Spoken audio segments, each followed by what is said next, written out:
ተመልካቾቻችን የዕለቱን የቢዝነስና ምጣኔ ሀብት ዜናዎቻችን የሚያልፉበት ሰዓት ላይ ደርሰናል። በቅድሚያም የዕለቱን የምንዛሬ የነዳጅና የወርቅ ዋጋ ተከታትለን እንመለስ።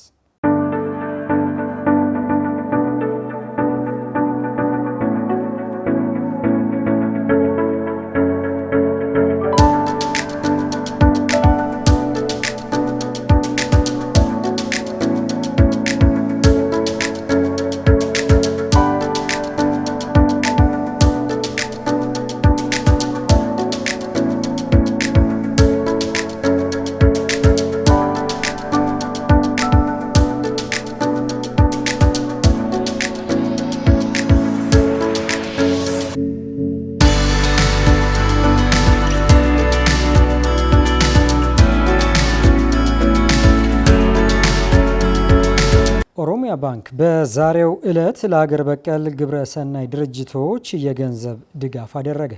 ባንኩ 5 ለሚያክሉ ሀገር በቀል ግብረ ሰናይ ድርጅቶች የገንዘብ ድጋፍ ያደረገ ሲሆን ድጋፉ ማህበራዊ ኃላፊነቱን ከሚወጣባቸው ተግባራት መካከል መሆኑን የባንኩ ዋና ስራ አስፈጻሚ ተፈሪ መኮንን መናገራቸው አሻም በታደመችበት መርሃ ግብር አድምጣለች።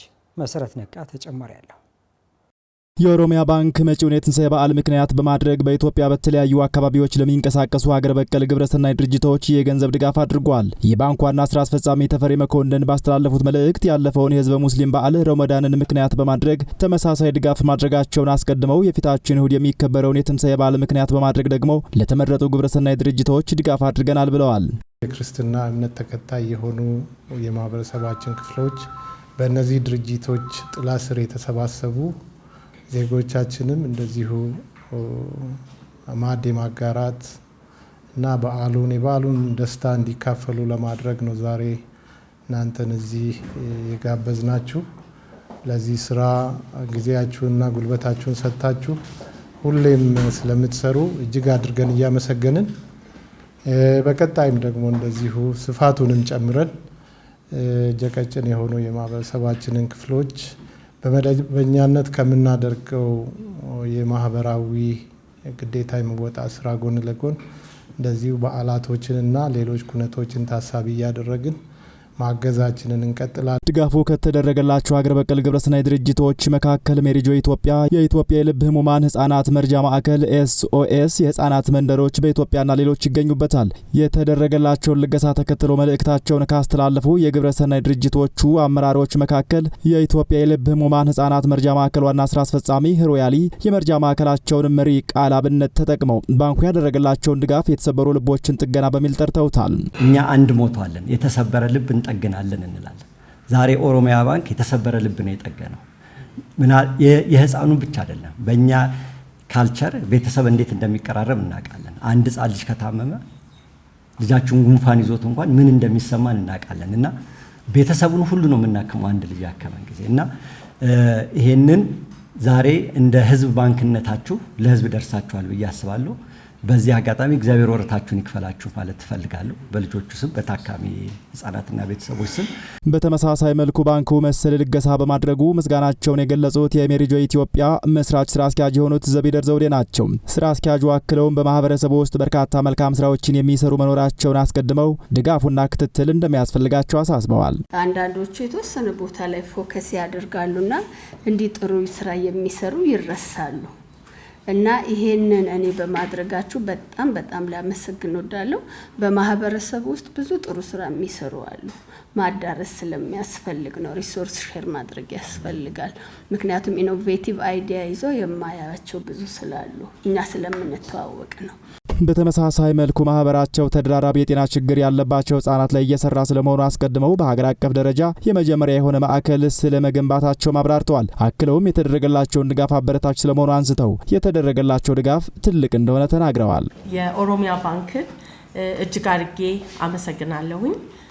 ጥያቄያችንን ተቀብለው እንደገና ደግሞ እነኚህ ልንደርስባቸው ያሰብናቸውን የማህበረሰብ ክፍሎች ያለምንም ችግር እነሱ ጋር እንድንደርስ ድጋፍ ስላደረጉልን ፓርትነርም ነን። እነሱ ጋርም አካውንት አለን። ስለዚህ በራሴ ስም በማህበረሰቡ ስምና በተጠቃሚዎቹ ስም እጅግ አድርጌ አመሰግናለሁ። ይህንን የሰጣችሁን ስጦታ ለኛ ትልቅ ነው።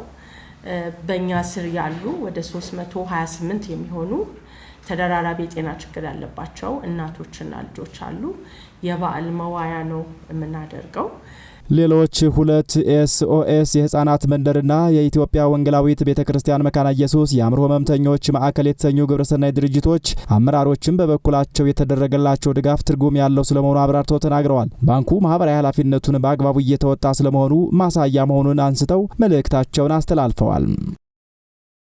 አሜሪካ ከዩናይትድ ኪንግደም ጋር የንግድ ስምምነት ላይ ለመድረስ የሚያስችሉ እድሎች አሉ ስትል አስታወቀች። የአሜሪካው ምክትል ፕሬዚዳንት ከዩናይትድ ኪንግደም ጋር በተለይ በንግዱ ዙሪያ ስምምነት ላይ ለመድረስ ጥሩ እድል እንዳለ ተናግረዋል። አሜሪካ እየወሰደችው ያለ የንግድ እርምጃ ተከትሎ መልካምም መጥፎም እድሎች እንደተፈጠሩ አስቀድመው ከዩናይትድ ኪንግደም ጋር በጋራ ለመስራት የሚያስችሉ መልካም አጋጣሚዎች ደግሞ በመፈጠር ላይ ናቸው ብለዋል። ምክትል ፕሬዚዳንቱ በትላንትናው ዕለት ከኡንሄርድ ድረገጽ ጋር ባደረጉት ቃለ መጠይቅ በእርግጠኛነት መናገር የሚቻለው ከኬር ስታርመር መንግስት ጋር ጠንክረን እየሰራን መሆናችንና ጠንክረን እንደምንሰራ ነው ብለዋል። ፕሬዚዳንት ዶናልድ ትራምፕ በሁሉም ሀገር ላይ ማለት በሚቻልበት ሁኔታ ላይ ታሪፍ ከጣሉ በኋላ በተለይ በዓለም አቀፍ ደረጃ የስቶክ ማርኬቱ መቀዛቀዝ ማሳየቱን የዘርፉ ባለሙያዎች ተናግረዋል። ይህን ተከትሎ እንደ ቻይና፣ ሜክሲኮ፣ ዩናይትድ ኪንግደም እና ሌሎች ሀገራት ከአሜሪካ የንግድ ፖሊሲ በተቃራኒ የቆሙ ሲሆን ከ50 በላይ የሚሆኑ ሀገራት የሚያሳልጡትን ንግድ በተመለከተ በመምከር መሆናቸው ተናግሯል። ቻይና በግሏ አሜሪካ የወሰደችው የታሪፍ ጭማሪ ሙሉ ለሙሉ የማሰረዝ ከሆነ እስከ መጨረሻው ድረስ ለመፋለም ዝግጁ መሆኗን በተለያየ መልኩ በማንጸባረቅ ላይ ትገኛለች። ደቡብ ኮሪያ ለቺፕስ 23 ቢሊዮን ዶላር ድጋፍ ፓኬጅ ይፋ ማድረጓ አስታወቀች። ደቡብ ኮሪያ ባለፈው ዓመት በ26 ትሪሊየን ዩዋን ይፋ ያደረገችው የሴሚኮንዳክተር ኢንዱስትሪ ድጋፍ ፓኬጅ በሩብ በማሳደግ ወደ 33 ትሪሊየን ዩዋን ወይም 23.25 ቢሊዮን ዶላር ከፍ ማድረጓን ዛሬ በሰጠችው ጋዜጣዊ መግለጫ አስታውቃለች። ሀገሪቷ እርምጃውን የወሰደችው አሁን ላይ ከአሜሪካ የንግድ ፖሊሲ በመነሳት በዓለም ንግድ ላይ የሚስተዋለውን አለመረጋጋት ተከትሎ ሲሆን በተለይ እንደ ቻይና ባሉ ሀገራት ላይ የሚኖርን የንግድ ፉክክሩ ለማጠናከር ባለመ መልኩ ስለመሆኑ ተመላክቷል። የሀገሪቷ የንግድ ሚኒስቴር ጨምሮ ሌሎች የመንግስት ባለስልጣናት ሲኦል የቺፕስ ኢንዱስትሪውን በማሳደግ በዓለም ንግድ ላይ የሚኖራትን ውድድር ማጠናከር ያለባት ሀገር መሆኗን ደጋግመው ተናግረዋል። የደቡብ ኮሪያ የንግድ ሚኒስቴር ለጋዜጠኞች በሰጡት ማብራሪያ ደቡብ ኮሪያ የቺፕስ ኢንዱስትሪው በገንዘብ ማጠናከር ያስፈለጋት ኩባንያዎቹን በዓለም አቀፍ ደረጃ በሚወዳደሩበት በዚህ ወቅት ብቁና ተመራጭ ሆነው እንዲገኙ ለማስቻል ነው ብለዋል። የሀገሪቷ መንግስት መረጃ እንደሚያመላክተው ባለፈው ዓመት ደቡብ ኮሪያ ወደ ውጭ የላከችው የሴሚኮንዳክተሮች 141.9 ቢሊዮን ዶላር ግምት ያላቸው ሲሆን ይኸውም የሀገሪቷን አጠቃላይ 21 በመቶ ድርሻ የሚይዝ ነው ሲል የዘገበው ሮይተርስ ነው። ተመልካቾቻችን፣ በእኔ በኩል ያስኳቸው የቢዝነስና ምጣኔ ሀብት ዘገባዎች በዚሁ ተጠናቀዋል።